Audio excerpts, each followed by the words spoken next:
Welcome to 5 Mantra career point. ఈరోజు క్లాస్లో important polity questions, civil service examination నుంచి వెళ్ళి కానిస్టేబుల్ ఎగ్జామినేషన్ వరకు పాలిటీ క్వశ్చన్స్ ఏ విధంగా రావచ్చు, వాటిని ఏ విధంగా ఫేస్ చేయాలి అనే టాపిక్ గురించి డిస్కస్ చేద్దాం. ఇది నేను రాసిన భారత రాజ్యాంగం అనే పుస్తకం. తెలుగు మీడియంలో ఆంధ్రప్రదేశ్, తెలంగాణ రాష్ట్రాలలో ప్రముఖ బుక్ షాప్స్లో లభిస్తుంది. సివిల్ సర్వీస్ ఎగ్జామినేషన్ నుంచి వెళ్ళి కానిస్టేబుల్ ఎగ్జామినేషన్ వరకు గ్రూప్ 1, గ్రూప్ 2, టెట్, డిఎస్సి అన్ని రకాల పోటీ పరీక్షలకు పాలిటీ పరంగా అత్యుత్తమైన పుస్తకం. ఈరోజు క్లాస్లో మనం ఫస్ట్ క్వశ్చన్ చూద్దాం. ప్రశ్నలు అభ్యర్థులు జాగ్రత్తగా చదవాలి. చదువుతూ దాంట్లో ఉన్న లాజిక్ని, కాన్సెప్ట్ని అర్థం చేసుకుంటూ ఆన్సర్ చేయాలి. పార్లమెంట్ సిస్టమ్ గురించి అభ్యర్థులు భారత పార్లమెంట్ గురించి చదువుతున్నప్పుడు ఈ అంశాన్ని గురించి చదువుతారు. ఫస్ట్ మనం ప్రశ్నను చదువుదాం. పార్లమెంటు సభ్యుడు కానప్పటికీ పార్లమెంట్ ఉభయ సభల సమావేశాల్లో దేనిలోనైనా ఓటు హక్కు లేకుండా చర్చలో పాల్గొనే అధికారం ఎవరికి ఉంటుంది అని ఈ ప్రశ్న అడగడం జరిగింది. మనకి రాజ్యాంగబద్ధమైన సంస్థలు చదువుతున్నప్పుడు attorney general, advocate general, UPSC, state public service commission, controller and auditor general, అదేవిధంగా ఎలక్షన్ కమిషన్స్ గురించి చదువుతారు. పార్లమెంటుతో లింక్ చేస్తూ రాజ్యాంగబద్ధమైన సంస్థలలో ఒక అంశాన్ని లింక్ చేస్తూ ఈ ప్రశ్న అడగడం జరిగింది. మనకి పార్లమెంట్లో ఉభయ సభలు ఉంటాయి, లోకసభ మరియు రాజ్యసభ, ఎగువ సభ, దిగువ సభ, ఈ 2 సభలు ఉంటాయి. సాధారణంగా ఈ సభలలో సభ్యులు మాత్రమే ఆ సభ సమావేశాలలో పాల్గొంటారు, చర్చలో పాల్గొంటారు, ఓటు హక్కు కలిగి ఉంటారు. ఏ సభలో సభ్యుడు అయితే ఆ సభలో ఓటు హక్కును కలిగి ఉంటారు. మరి కొంతమంది రాజ్యాంగపరంగా చూసుకుంటే కొంతమంది ఉభయ సభలు అంటే రాజ్యసభ సభ్యుడు కాదు, లోకసభ సభ్యుడు కాదు, అయినా కానీ రాజ్యసభ సమావేశాలలో పాల్గొనవచ్చు, తన అభిప్రాయాన్ని వ్యక్తం చేయవచ్చు, లోకసభ సమావేశాలలో పాల్గొనవచ్చు, తన అభిప్రాయాన్ని, సలహాలు, సూచనలను వ్యక్తం చేయవచ్చు స్వేచ్ఛగా. ఆ వ్యక్తికి ఓటు హక్కు మాత్రం ఉండదు. ఎందుకు అంటే అతను రాజ్యసభ సభ్యుడు కాదు, లోకసభ సభ్యుడు కాదు. ఆ అంశం దీంట్లో ఇచ్చిన దాంట్లో ఏ వ్యక్తి, ఏ సంస్థ, రాజ్యాంగబద్ధమైన సంస్థకు సంబంధించిన అంశం అనేది ఈ ప్రశ్నలో అడగడం జరిగింది. పార్లమెంట్ సభ్యుడు కానప్పటికీ పార్లమెంట్ ఉభయ సభలో సమావేశాలలో దేనిలోనైనా ఓటు హక్కు లేకుండా చర్చలో పాల్గొనే అధికారం ఎవరికి ఉంటుంది అని ప్రశ్న ఇవ్వడం జరిగింది. ఆ ఆప్షన్స్ చూద్దాం. ఫస్ట్ ఉపరాష్ట్రపతి ఇచ్చాడు, సుప్రీంకోర్టు ప్రధాన న్యాయమూర్తి ఇచ్చాడు, కంట్రోలర్ అండ్ ఆడిటర్ జనరల్ ఇచ్చారు, అటార్నీ జనరల్ అనే అంశాన్ని కూడా ఇవ్వడం జరిగింది. దీంట్లో ఉపరాష్ట్రపతి రాజ్యసభకు పదవీరీత్యా అధ్యక్షత వహిస్తాడు కనుక అతనికి ఉపరాష్ట్రపతికి నిర్ణాయక ఓటు, కాస్టింగ్ ఓటు ఉంటుంది. అంటే ఉపరాష్ట్రపతి పదవీరీత్యా రాజ్యసభకు చైర్మన్గా వ్యవహరిస్తూ రాజ్యసభలో ఏదైనా బిల్లు విషయంలో ఉభయ సభల మధ్య బలాలు సమానమైనప్పుడు ఆ బిల్లు నెగ్గిందా లేదా వీగిపోయిందా అనే అంశాన్ని తెలియజేయడానికి ఉపరాష్ట్రపతి గారికి రాజ్యాంగపరంగా కాస్టింగ్ ఓటు అంటే నిర్ణాయక ఓటు హక్కు ఉంటుంది. కనుక ఇది కరెక్ట్ కాదు. సుప్రీంకోర్టు ప్రధాన న్యాయమూర్తి, ఈ అంశం కూడా కరెక్ట్ కాదు. కంట్రోలర్ అండ్ ఆడిటర్ జనరల్, ఇది కూడా కాదు. నెక్స్ట్ రైట్ ఆన్సర్ ఏంటంటే అటార్నీ జనరల్ ఆఫ్ ఇండియా. భారత అటార్నీ జనరల్ ఆర్టికల్ 76 తెలియజేస్తుంది అటార్నీ జనరల్ గురించి. ఏ ఆర్టికల్ తెలియజేస్తుంది? ఆర్టికల్ 76 తెలిసింది. భారత అటార్నీ జనరల్ హోదాలో ఈ అటార్నీ జనరల్ గారు పార్లమెంట్ ఉభయ సభలలో ఏ సభలోకైనా వెళ్ళవచ్చు, చర్చలో పాల్గొనవచ్చు, తన అభిప్రాయాన్ని వ్యక్తం చేయొచ్చు. కానీ బిల్లుల విషయంలో ఓటు హక్కును కలిగి ఉండడు. ఎందుకంటే ఆ వ్యక్తి అటార్నీ జనరల్ అనే వ్యక్తి లోక్సభ సభ్యుడు కాదు, మరియు రాజ్యసభ సభ్యుడు కాదు. కానీ ప్రభుత్వం తరపున లేదా ఏదైనా ఒక బిల్లు విషయంలో తన యొక్క అభిప్రాయాలను స్వేచ్ఛగా వ్యక్తం చేసే హక్కును భారత రాజ్యాంగం ఆర్టికల్ 76 ప్రకారం అతనికి అటార్నీ జనరల్ గురించి తెలియజేస్తుంది. తాను స్వేచ్ఛగా తన అభిప్రాయాన్ని వ్యక్తం చేయొచ్చు. అదేవిధంగా ప్రభుత్వం తరపున సుప్రీంకోర్టులో హాజరై ప్రభుత్వం తరపున తన యొక్క వాదనలను వినిపిస్తాడు. అదేవిధంగా దేశంలో ఉన్న ఏ న్యాయస్థానానికైనా అటార్నీ జనరల్ హోదాలో తాను హాజరు కావచ్చు. అదేవిధంగా పార్లమెంటు ఉభయ సభలలో ఏ సభలో అయినా సభ్యుడు అతను కాదు, కానీ తన అభిప్రాయాన్ని వ్యక్తం చేయవచ్చు, సభలో పాల్గొనవచ్చు, చర్చలో పాల్గొనవచ్చు. So what is the right answer అంటే అటార్నీ జనరల్ అనే వ్యక్తి right answer. Right now next question మనం చూద్దాం. సో రాజ్యాంగబద్ధమైన సంస్థలను పార్లమెంటుకు లింక్ చేస్తూ ఈ ప్రశ్న అడగడం జరిగింది. సో మీరు అటార్నీ జనరల్ గురించి చదువుతున్నప్పుడు పార్లమెంట్లో అతను సభ్యుడు కాకపోయినా చర్చలో పాల్గొని ఓటు హక్కు లేకుండా చర్చలో పాల్గొంటాడు, సమావేశాల్లో పాల్గొనే హక్కు భారత రాజ్యాంగం అటార్నీ జనరల్ ఆఫ్ ఇండియాకి ఇవ్వడం జరిగింది. ఇది మొదటి ప్రశ్న ఈరోజు క్లాస్లో. నా నెక్స్ట్ క్వశ్చన్ మనం చూద్దాం. భారత ఉపరాష్ట్రపతులు, రాష్ట్రపతులు, ప్రధానమంత్రుల గురించి వారి యొక్క ప్రత్యేకతల గురించి అభ్యర్థులు చదువుతూ ఉండాలి.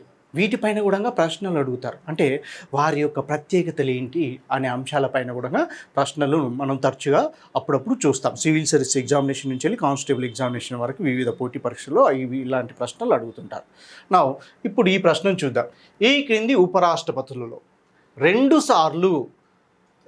సార్లు పదవీ బాధ్యతలు నిర్వహించిన వారు ఎవరు అని అడగడం జరిగింది. ఇస్తూ మనకి ఐదుగురు వ్యక్తులు ఇచ్చారు. ఈ 5 వ్యక్తులు కూడా ఉపరాష్ట్రపతి పదవిని నిర్వహించారు. ఆ ఉపరాష్ట్రపతి పదవి నిర్వహించిన వ్యక్తులలో 2 పర్యాయాలు వైస్ ప్రెసిడెంట్ ఆఫ్ ఇండియా పనిచేసిన వ్యక్తి ఎవరు అని ఈ ప్రశ్నలో ఇవ్వడం జరిగింది. దాంట్లో 1, 2, 3, 4 నుంచి 5 వరకు ఇవ్వడం జరిగింది.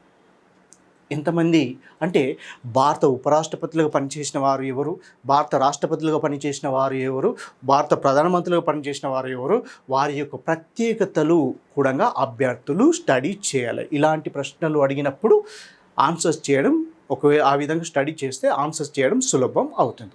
నా డాక్టర్ సర్వేపల్లి రాధాకృష్ణన్ 2 సార్లు ఉపరాష్ట్రపతిగా పదవి బాధ్యతలు నిర్వహిస్తారు. సర్వేపల్లి రాధాకృష్ణన్. నెక్స్ట్ జాకీర్ హుస్సేన్ ఒకసారి మాత్రమే పదవి బాధ్యతలు నిర్వహిస్తారు. గోపాల స్వరూప్ పాఠక్ ఒకసారి మాత్రమే పదవి బాధ్యతలు నిర్వహిస్తారు. నెక్స్ట్ హమీద్ అన్సారీ 2 సార్లు ఉపరాష్ట్రపతి పదవి బాధ్యతలు నిర్వహిస్తారు. శంకర్ దయాళ్ శర్మ ఒకసారి మాత్రమే ఉపరాష్ట్రపతిగా పదవి బాధ్యతలు నిర్వహిస్తారు. సో ఇచ్చిన దాంట్లో మనకు రైట్ ఆన్సర్ ఏంటంటే డాక్టర్ సర్వేపల్లి రాధాకృష్ణన్, నెక్స్ట్ హమీద్ అన్సారీ. వీరు 2 సార్లు వైస్ ప్రెసిడెంట్ ఆఫ్ ఇండియాగా భారత ఉపరాష్ట్రపతులుగా పదవి బాధ్యతలు నిర్వహించడం జరిగింది. నా ఆన్సరు మనకి ఏంటిది? ఆన్సర్ 1st and 4th దేంట్లో ఉందో మనం చూడాలి. That is C. Answer C is the right answer. So ఉపరాష్ట్రపతులుగా 2 పర్యాయాలు పదవి బాధ్యతలు చేపట్టిన ఈ క్రింది వారు ఎవరు అంటే డాక్టర్ సర్వేపల్లి రాధాకృష్ణన్, నెక్స్ట్ హమీద్ అన్సారీ. వీరు 2 సార్లు పదవీ బాధ్యతలు ఉపరాష్ట్రపతిగా నిర్వహించడం జరిగింది. అంతేకాకుండా సర్వేపల్లి రాధాకృష్ణన్ గారు ప్రెసిడెంట్ అవుతారు, భారత రాష్ట్రపతి అవుతారు. నెక్స్ట్ శంకర్ దయాళ్ శర్మ గారు కూడా, నెక్స్ట్ జాకీర్ హుస్సేన్ కూడా వీరు ఉపరాష్ట్రపతిగా పనిచేసేసి రాష్ట్రపతి పదవి బాధ్యతలు కూడా నిర్వహిస్తారు. సో ఇలాంటి ప్రశ్నలు అంటే భారత రాష్ట్రపతులు, ఉపరాష్ట్రపతులు, ప్రధానమంత్రులు వారి యొక్క ప్రత్యేకతలను అభ్యర్థులు స్టడీ చేయాలి. రైట్. నా నెక్స్ట్ క్వశ్చన్ చూద్దాం. ఈ క్రింది వారిలో ఉప ప్రధానులు ఎవరు? ఈ క్రింది వారిలో ఉప ప్రధాన పదవిని నిర్వహించిన వారు ఎవరు అని ప్రశ్న అడగడం జరిగింది. దాంట్లో ఇందిరాగాంధీ, మొరార్జీ దేశాయ్, బాబు జగజీవన్ రావు, విశ్వనాథ్ ప్రతాప్ సింగ్, విపి సింగ్, చరణ్ సింగ్, చంద్రశేఖర్ అని 6 వ్యక్తుల యొక్క పేర్లు ఇచ్చారు. వారిలో డిప్యూటీ ప్రైమ్ మినిస్టర్ ఆఫ్ ఇండియాగా పనిచేసిన వ్యక్తులు, పదవిని నిర్వహించిన వ్యక్తులు ఎవరు అని ప్రశ్న అడగడం జరిగింది. సో మనం ప్రధానమంత్రి మంత్రిమండలి చదువుతున్నప్పుడు ఉప ప్రధానుల గురించి చదువుకుంటాం. ఉప ప్రధాని అనే పదవిని భారత రాజ్యాంగంలో ఎక్కడా పేర్కొనలేదు. రాజ్యాంగం ప్రకారం అందరు మంత్రులు సమానులే. కానీ డిప్యూటీ ప్రైమ్ మినిస్టర్గా పనిచేసిన వ్యక్తులు మనకి కనిపిస్తుంటారు. దాంట్లో ఉప ప్రధాని పదవులు చేసిన వారిలో ఈ క్రింది వారిలో ఎవరు అని అడిగాడు. మొదటి ఉప ప్రధాని ఎవరు అని మనం అనుకుంటే సర్దార్ వల్లభాయ్ పటేల్ మొదటి హోంశాఖ మంత్రి, మరియు మొదటి ఉప ప్రధాని ఎవరంటే సర్దార్ వల్లభాయ్ పటేల్ అని మనకి తెలుసు. సో దాంట్లో వల్లభాయ్ పటేల్ లేదు. ఉప ప్రధానులుగా పనిచేసిన వ్యక్తులలో ఈ క్రింది వారిలో ఎవరు అని అడిగారు. సో అనగా మనకి ప్రధానమంత్రులుగా పనిచేసిన వ్యక్తి, ఉప ప్రధానులుగా పనిచేసిన వ్యక్తులు, రాష్ట్రపతులుగా, ఉపరాష్ట్రపతులుగా పనిచేసిన వ్యక్తులు తెలిసి ఉండాలి. ఈ విధంగా ప్రశ్న అడిగినప్పుడు ఆ విధంగా అభ్యర్థులకు చదివి ఉంటే దీనికి ఆన్సర్ చేయడం సులభం అవుతుంది. సో ఉప ప్రధానులుగా పనిచేసిన వ్యక్తి దీంట్లో ఇందిరాగాంధీ కాదు, మొరార్జీ దేశాయ్, నెక్స్ట్ బాబు జగజీవన్ రావు, నెక్స్ట్ చరణ్ సింగ్. వీరు డిప్యూటీ ప్రైమ్ మినిస్టర్గా పదవీ బాధ్యతలు నిర్వహించారు. నెక్స్ట్ ఇందిరాగాంధీ ప్రైమ్ మినిస్టర్గా నిర్వహించింది. విశ్వనాథ్ ప్రతాప్ సింగ్ కూడా ప్రైమ్ మినిస్టర్గా విధులు నిర్వహించారు. అదేవిధంగా చంద్రశేఖర్ గారు కూడా ప్రైమ్ మినిస్టర్గా విధులు నిర్వహించారు. వీరు ఉప ప్రధానులుగా పదవీ బాధ్యతలు నిర్వహించలేదు. So what is the right answer అంటే second and third and fifth. This is the right answer. So ఇచ్చిన దాంట్లో option A is the right answer. So ఉప ప్రధాని అనే పదవి నిగుని భారత రాజ్యాంగంలో పేర్కొనలేదు.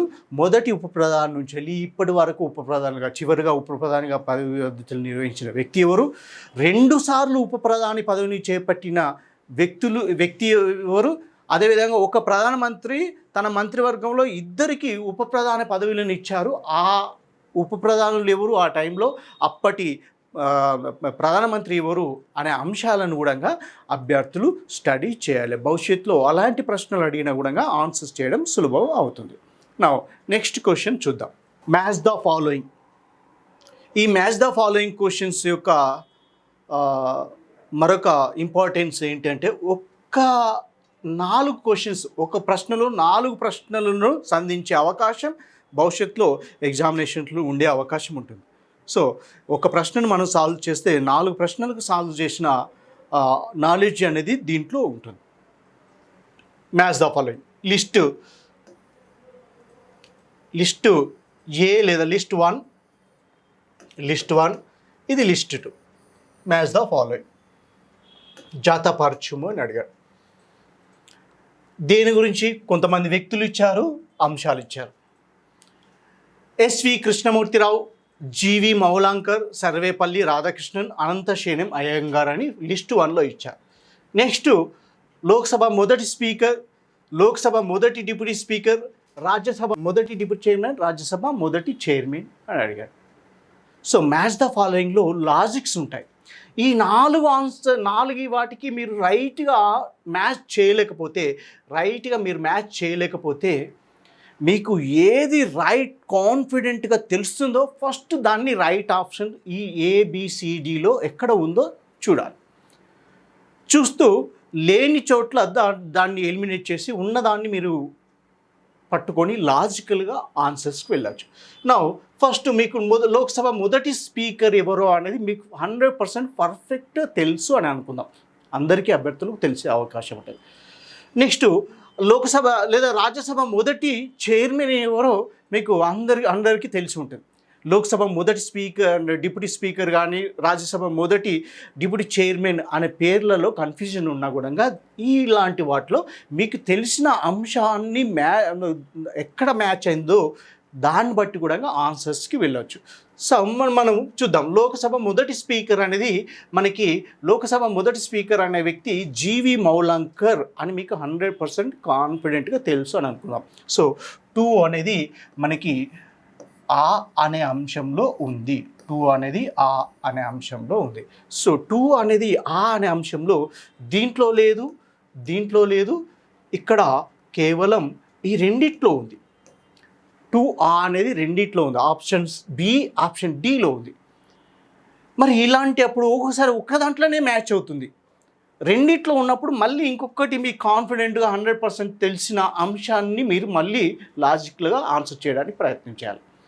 సో నెక్స్ట్ మనకి సర్వేపల్లి రాధాకృష్ణన్ చూసుకుంటే రాజ్యసభ మొదటి చైర్మన్ అని మీకు అందరికీ తెలుసు. రాజ్యసభ మొదటి చైర్మన్ అనేది సర్వేపల్లి రాధాకృష్ణన్.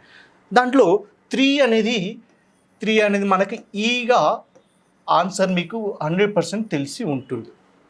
సో 3E అనేది ఎందులో ఉంది అంటే బి ఆన్సర్లో ఉంది. ఆటోమేటిక్గా మీకు రాజ్యసభ మొదటి డిప్యూటీ చైర్మన్ తెలియకపోయినా, లోక్సభ మొదటి డిప్యూటీ స్పీకర్ పేర్లు తెలియకపోయినా మీకు ఈ 2 అంశాలు 2 and 3 ఈ 2 మీరు పర్ఫెక్ట్గా తెలిసి ఉన్నా కూడా, అనగా లోక్సభ మొదటి స్పీకర్ అదేవిధంగా రాజ్యసభ మొదటి చైర్మన్ అంశాలు 2 కరెక్ట్గా మ్యాచ్ తెలిసినా కూడా ఆన్సర్ చేయడానికి సులభం అవుతుంది. So what is the right answer? ఇక్కడ బి అనేది రైట్ ఆన్సర్. అనగా మనకి ఫస్ట్ ఏంటి, ఎస్వి కృష్ణమూర్తిరావు అనే వ్యక్తి రాజ్యసభ మొదటి డిప్యూటీ చైర్మన్. ఎస్వి కృష్ణమూర్తిరావు రాజ్యసభ మొదటి డిప్యూటీ చైర్మన్. నెక్స్ట్ జీవి మౌలాంకర్ అనే వ్యక్తి మనకు లోక్సభ మొదటి స్పీకర్. థర్డ్ వన్ వచ్చేసేసి సర్వేపల్లి రాధాకృష్ణన్ వచ్చి రాజ్యసభ మొదటి చైర్మన్. ఫోర్త్ వన్ వచ్చేసేసి మనకి అనంతశయనం అయ్యంగార్ వచ్చేసేసి లోక్సభ మొదటి deputy speaker. So Ananthasayanam Iyengar గారు లోక్సభ మొదటి డిప్యూటీ స్పీకర్గా పనిచేశారు. ఎస్వి కృష్ణమూర్తిరావు గారు రాజ్యసభ మొదటి డిప్యూటీ చైర్మన్గా పనిచేశారు. సో చాలాసార్లు అడిగాడు రాజ్యసభ మొదటి డిప్యూటీ చైర్మన్ ఎవరి అని, లోక్సభ మొదటి స్పీకర్ ఎవరని, లోక్సభ మొదటి డిప్యూటీ స్పీకర్ ఎవరని, రాజ్యసభ మొదటి చైర్మన్ ఎవరని, ఈ విధంగా ప్రశ్నలు అడగడం జరిగింది. సో మ్యాచ్ ద ఫాలోయింగ్లో మీకు 1 లేదా 2 అనే టాపిక్లు 100% కాన్ఫిడెంట్గా తెలిసిన లాజికల్గా కూడా ఆన్సర్ చేయడానికి అవకాశం ఉంటుంది. సో ఇచ్చిన దాంట్లో what is the right answer అంటే ఆన్సర్ బి వచ్చేసేసి right answer.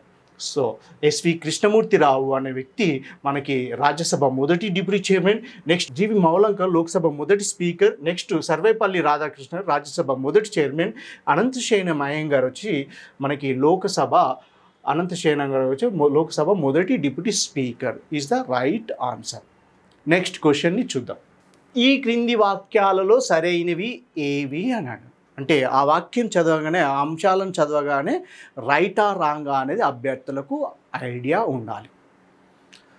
First, second, third, fourth 4 ఇచ్చాడు. 4 ఏది సరైనవి అని అడిగాడు.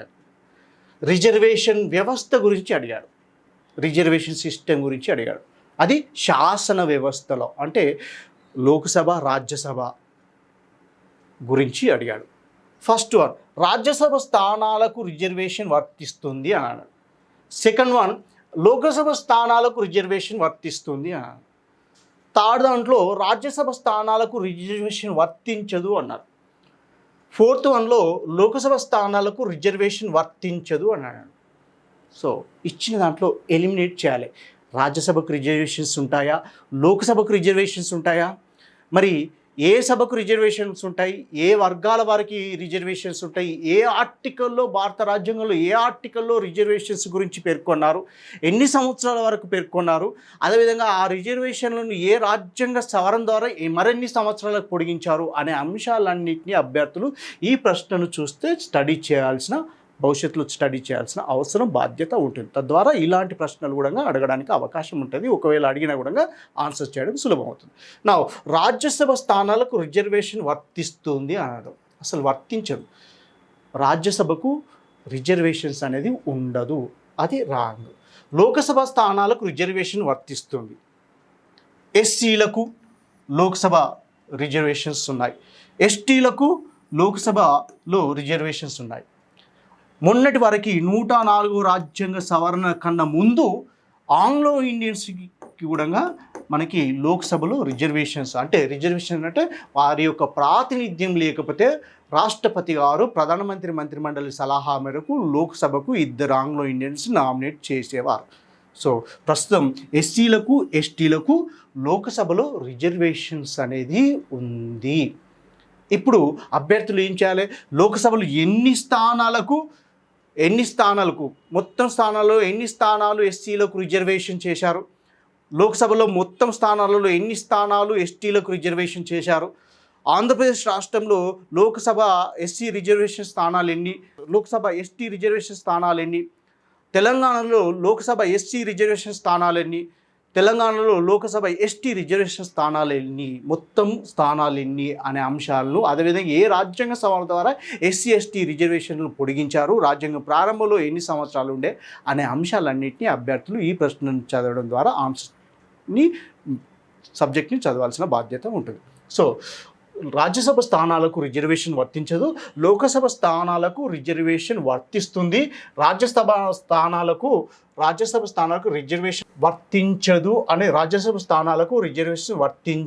అనేది రైట్. నెక్స్ట్ లోక్సభ స్థానాలకు రిజర్వేషన్ వర్తించదు అనేది తప్పు. సో దీనికి లోకసభకు రిజర్వేషన్స్ అనేది ఉంటుంది, రాజ్యసభకు రిజర్వేషన్స్ అనేటివి ఉండదు. సో ఇచ్చిన దాంట్లో ఏది రైట్ ఆన్సర్ లోక్సభకు స్థానాలకు రిజర్వేషన్ వర్తిస్తుంది, రాజ్యసభ స్థానాలకు రిజర్వేషన్ వర్తించదు. 2 and 3 is the right answer. 2 and 3 is the right answer. Answer D అనేది రైట్ ఆన్సర్గా మనం చెప్పుకుంటాం. సో అదేవిధంగా ఎమ్మెల్యే, తెలంగాణ రాష్ట్రంలో ఎన్ని ఎమ్మెల్యే స్థానాలు ఎస్సీలకు రిజర్వేషన్ చేశారు, ఎన్ని ఎమ్మెల్యే స్థానాలు ఎస్టీలకు రిజర్వేషన్ చేశారు, ఆంధ్రప్రదేశ్ రాష్ట్రానికి సంబంధించిన అభ్యర్థులు ఆ ఆంధ్రప్రదేశ్ అంశాలను, ఎస్సీ రిజర్వేషన్ స్థానాలు ఎస్టీ రిజర్వేషన్ స్థానాలను చదవాలి. ఏ ఆర్టికల్లో ఎస్సీ రిజర్వేషన్స్ గురించి పేర్కొంటుందో ఎస్టీ రిజర్వేషన్స్ గురించి పేర్కొంటుందో అనే అంశాన్ని కూడా అభ్యర్థులు స్టడీ చేయాలి. నెక్స్ట్ క్వశ్చన్ చూద్దాం. ప్రతిపాదన కారణానికి సంబంధించిన ప్రశ్న. ఇలాంటి ప్రశ్నలు ఇంతకుముందు క్లాసులలో మనం డిస్కస్ చేసాం, దాంట్లో ఉన్న లాజిక్ ఏంటో కూడా మనం స్టడీ చేయడం జరిగింది. ఏ చదవాలి, ఏ చదివితే ఏ రైట్ అయినప్పుడే ఆర్ చదవాలి, ఆర్ చదివినప్పుడు ఆర్ రాంగ్ అయితే ఏ దానికి వెళ్ళాలి, ఏ చదవగానే ఏ రైట్ అయితే ఏ ఆన్సర్స్కి వెళ్ళాలో మనం ఆల్రెడీ గత క్లాసులలో డిస్కస్ చేసాం. ఇందులో ఉన్న లాజిక్ ఏంటో, ఆ లాజిక్ ఏ విధంగా ఉంటుందో మనం లాస్ట్ క్లాస్లో డిస్కస్ చేయడం జరిగింది. ఇప్పుడు డైరెక్ట్గా వీటి ఆన్సర్స్కి వెళ్ళిపోదాం. ప్రతిపాదన ఏమని ఇచ్చాడు? ప్రకరణం ఆర్టికల్ 103 స్వేచ్ఛా వాణిజ్యం గురించి పేర్కొంటుంది అని అన్నాడు. అది రైటా రాంగా అనేది అభ్యర్థులు తెలుసుకోవాలి. స్వేచ్ఛా వాణిజ్యం గురించి ఇది చదవగానే ఇది తప్పు అయితే ఆన్సర్కి వెళ్ళిపోవాలని చెప్పాను. ఇది చదవగానే తప్పు. ఆర్టికల్ 103 అనేది స్వేచ్ఛా వాణిజ్యం గురించి పేర్కొనడం లేదు కనుక డైరెక్ట్ ఆన్సర్స్కి వెళ్ళిపోవచ్చు. ఏ తప్పు అయితే ఎక్కడికి వెళ్ళిపోతాం మనం? ఏ తప్పు ఆర్ నిజం, ఆటోమేటిక్గా ఆర్ నిజమే అవుతుంది. ఒకసారి ఆర్ని చూద్దాం.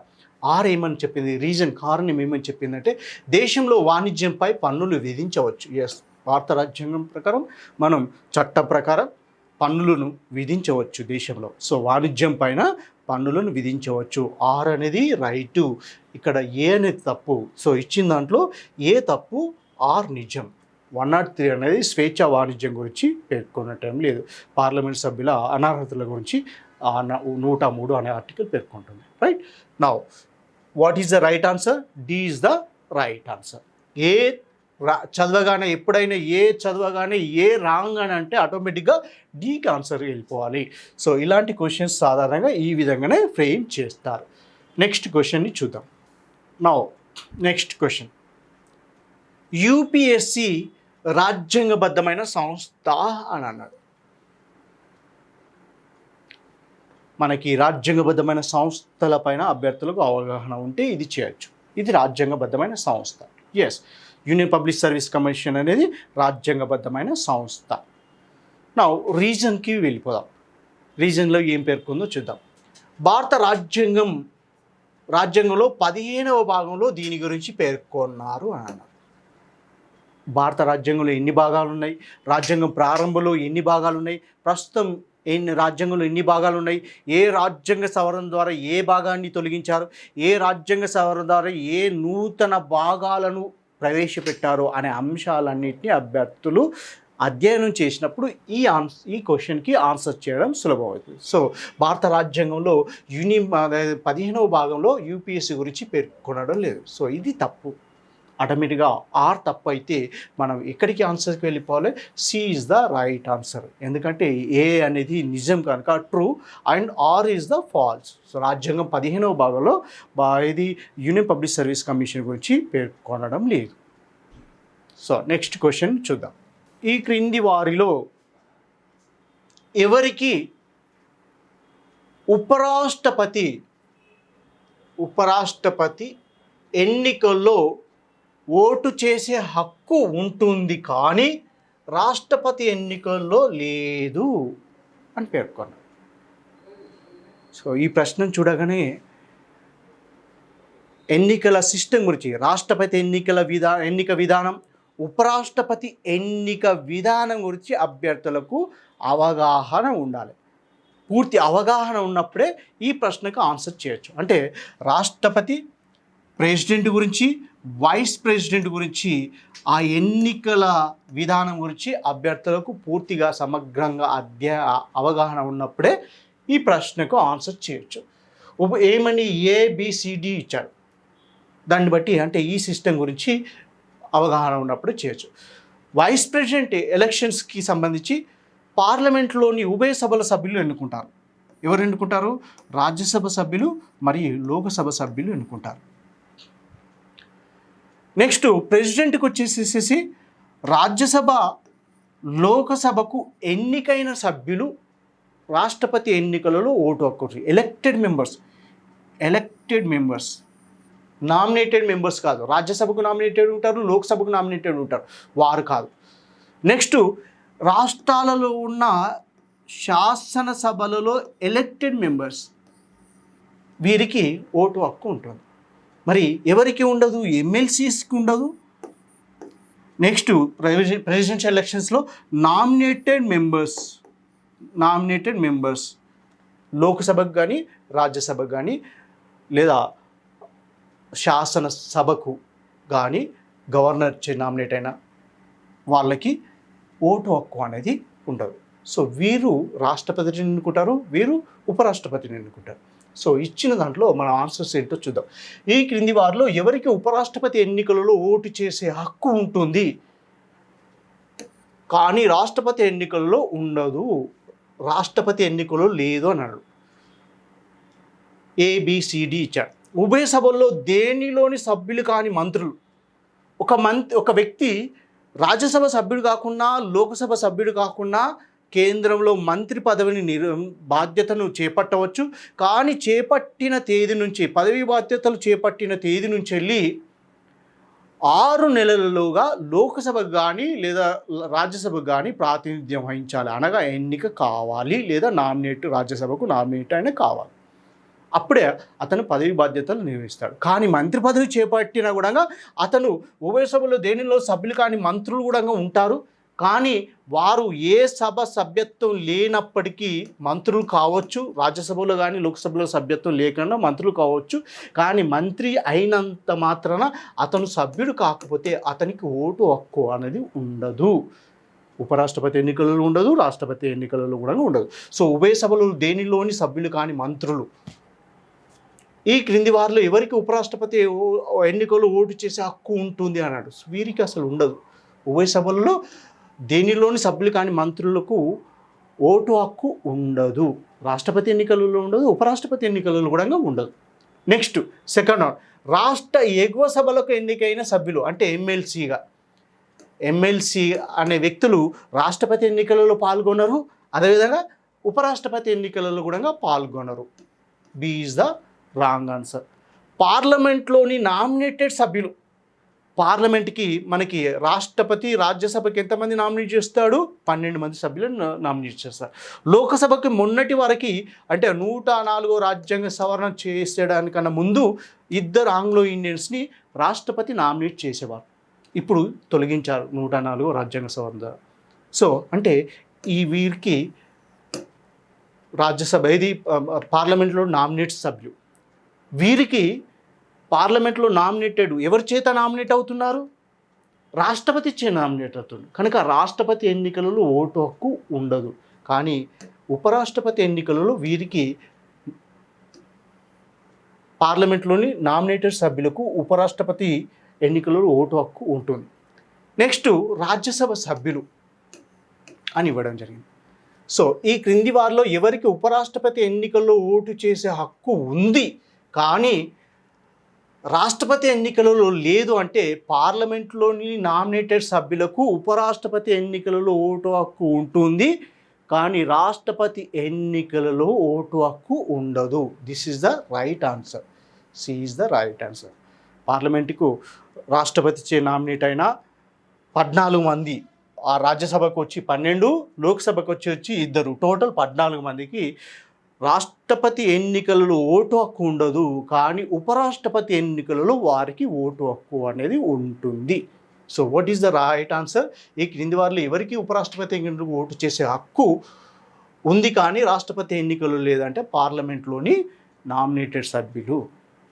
రాజ్యసభ సభ్యులకు ఓటు హక్కు అనేది ఉంటుంది. సో ఇచ్చిన దాంట్లో రైట్ ఆన్సర్ వచ్చేసి C is the right answer. Next question చూద్దాం. ఆర్థిక న్యాయం భారత రాజ్యాంగ లక్ష్యాల్లో ఒకటిగా ఎక్కడ పేర్కొనబడింది అని ప్రశ్నించడం జరిగింది. ఆర్థిక న్యాయం గురించి. సో కాన్సెప్ట్ ఓరియంటెడ్ ప్రశ్న. రాజ్యాంగం పైన పూర్తి అవగాహన ఉండాలి. ఆప్షన్స్లో పీఠిక ప్రియంబుల్ ప్రాథమిక హక్కులను ఇచ్చాడు. బిలో పీఠిక ఆదేశిక సూత్రాలు అంటే preamble directive principles of state policy అని ఇచ్చాడు. థర్డ్ వన్లో ఫండమెంటల్ రైట్స్ డైరెక్టివ్ ప్రిన్సిపల్స్ అని ఇచ్చాడు.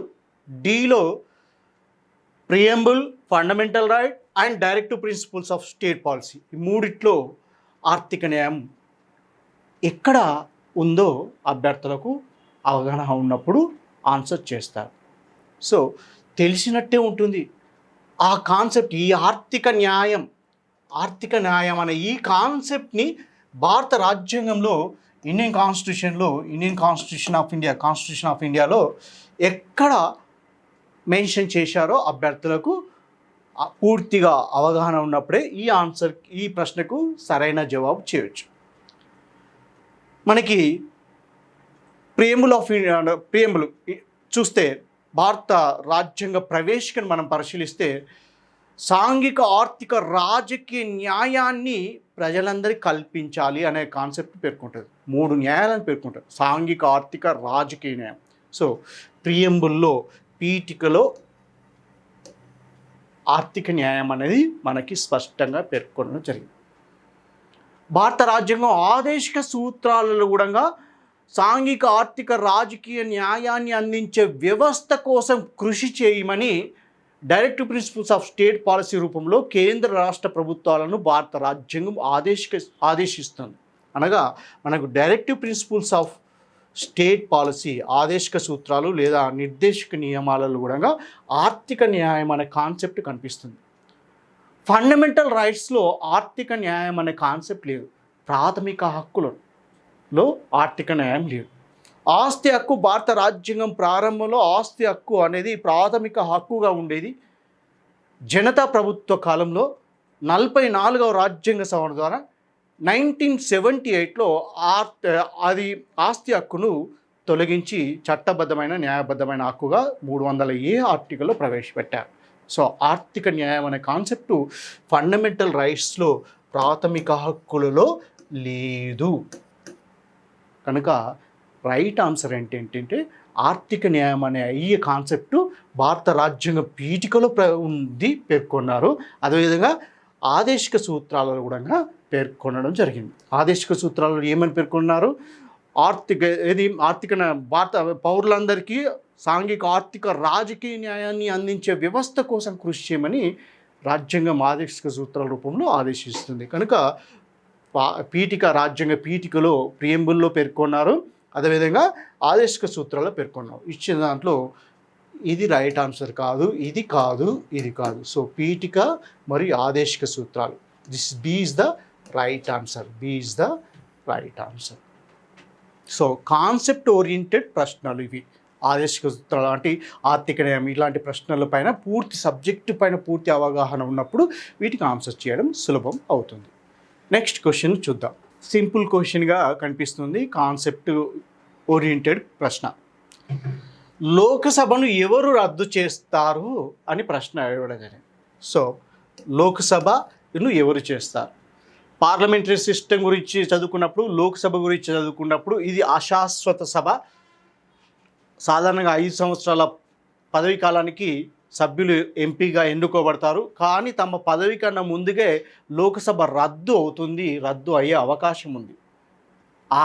ఆ టాపిక్ సందర్భంలో లోక్సభను ఎవరు రద్దు చేస్తారనే టాపిక్ని అభ్యర్థులు చదువుతారు.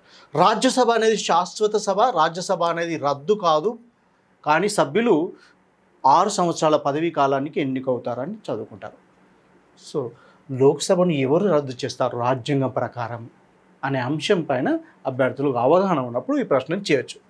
ప్రధానమంత్రి ఆప్షన్ ఏలో ఇచ్చాడు. ప్రధాని సిఫార్సు మేరకు రాష్ట్రపతి తాడు అని ఇచ్చి లోకసభ స్పీకర్ 4th డీలో రాజ్యాంగంలో స్పష్టంగా పేర్కొనలేదు అన్నారు. రాజ్యాంగంలో స్పష్టంగా పేర్కొన్నారు. భారత రాజ్యాంగంలో లోకసభను ఎవరు రద్దు చేస్తారు అనేది భారత రాజ్యాంగంలో స్పష్టంగా పేర్కొన్నారు. కనుక డి అనేది రాదు. లోకసభ స్పీకర్ లోకసభకు అధ్యక్షత వహిస్తాడు, కానీ లోకసభను రద్దు చేసే అధికారం భారత రాజ్యాంగం వారికి కల్పించలేదు. నెక్స్ట్, ప్రధానమంత్రి ప్రభుత్వ అధినేతగా ఉంటారు, కానీ దేశ పరిపాలన మొత్తం ఎవరి పేరుపైన నిర్వహిస్తుంది? భారత రాష్ట్రపతి పేరుపైన నిర్వహిస్తుంది. రాష్ట్రపతికి సలహాలు సహాయం అందించడానికి ప్రధానమంత్రి అధ్యక్షత మంత్రిమండలి ఉంటుంది. ఈ మంత్రిమండలి ఇచ్చే సలహాలు సూచన మేరకు దేశ పరిపాలన బాధ్యతలను రాష్ట్రపతి గారు తన పేరుపైన నిర్వహించడం జరుగుతుంది. కనుక లోకసభను రద్దు చేయమని ప్రధానమంత్రి, prime minister and council of ministers advise చేస్తే వారి సలహా మేరకు భారత రాష్ట్రపతి, ప్రెసిడెంట్ ఆఫ్ ఇండియా లోకసభను రద్దు చేస్తారు. సో ప్రధాని సిఫార్సు మేరకు రాష్ట్రపతి లోకసభను రద్దు చేస్తారు. Answer B is the right answer. ప్రధానమంత్రికి ఆ అధికారం ఇవ్వలేదు, కానీ ఎవరు సలహా ఇవ్వాలి? ప్రధానమంత్రి సలహా ఇవ్వాలి. ప్రధానమంత్రి మంత్రిమండలి సలహా ఇచ్చినప్పుడు లోకసభను రద్దు చేసే అధికారం భారత రాజ్యాంగం రాష్ట్రపతికి కల్పించడం జరిగింది. ఇది right answer. B is the right answer. ప్రధానమంత్రి సిఫార్సు మేరకు రాష్ట్రపతి లోకసభను రద్దు చేస్తారు. నెక్స్ట్ క్వశ్చన్ చూద్దాం. ఈ క్రింది వాటిలో దేనిని గురించి రాజ్యాంగంలో పేర్కొనలేదు అని ప్రశ్న ఇచ్చాడు. మనకి కొన్ని అంశాలు ఇచ్చారు. ఆ అంశాలను భారత రాజ్యాంగంలో పేర్కొన్న ఇవి ఏవి, పేర్కొనివి ఏవి అని అడుగుతున్నాడు. పేర్కొని ఏవి అని అడిగాడు. ఈ అంశాలు మనకి ఉప ప్రధాని అనే పదవి మనం నిర్వహించిన వ్యక్తులు ఉన్నారు. ఈ ఉప ప్రధాని పదవి అనేది భారత రాజ్యాంగంలో పేర్కొన్నారా లేదా అనే అంశాన్ని అభ్యర్థులకు అవగాహన ఉండాలి.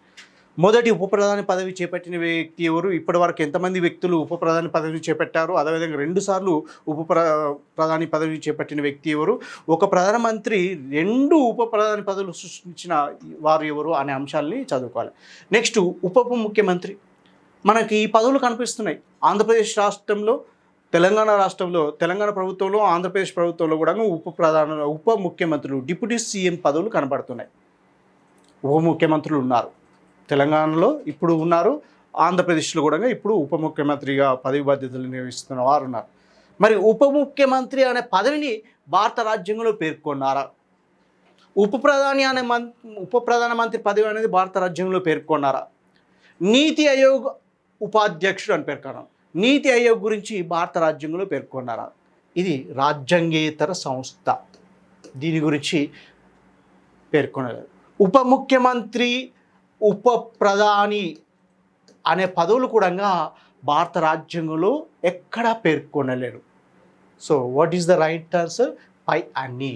ఈ క్రింది వాటిలో దేనిని గురించి రాజ్యాంగంలో పేర్కొనలేదంటే ఉప ప్రధాన పదవిని గురించి భారత రాజ్యాంగంలో ఏ ఆర్టికల్లో కానీ ఏ భాగంలో కానీ పేర్కొనలేదు. ఉప ముఖ్యమంత్రి అనే పదవిని కూడా భారత రాజ్యాంగంలో పేర్కొనలేదు. నీతి ఆయోగ్ అనేది ఈ మధ్య కాలంలో బీజేపీ ప్రభుత్వ కాలంలో ప్రణాళిక సంఘాన్ని రద్దు చేసి నీతి ఆయోగ్ని ఏర్పాటు చేయడం జరిగింది. ఆ నీతి ఆయోగ్ అనేది కూడా రాజ్యాంగేతర సంస్థ, అనగా భారత రాజ్యాంగంలో దాని గురించి కూడా పేర్కొనలేదు. సో అన్నీ పై అన్నీ is the right answer. What is the right answer? D is the right answer. Thank you very much. మరి కొన్ని ప్రశ్నలు మరొక క్లాస్లో చూద్దాం. 5 మంత్ర కెరీర్ పాయింట్ని సబ్స్క్రైబ్ చేయండి, లైక్ చేయండి, షేర్ చేయండి మరిన్ని వీడియోల కోసం.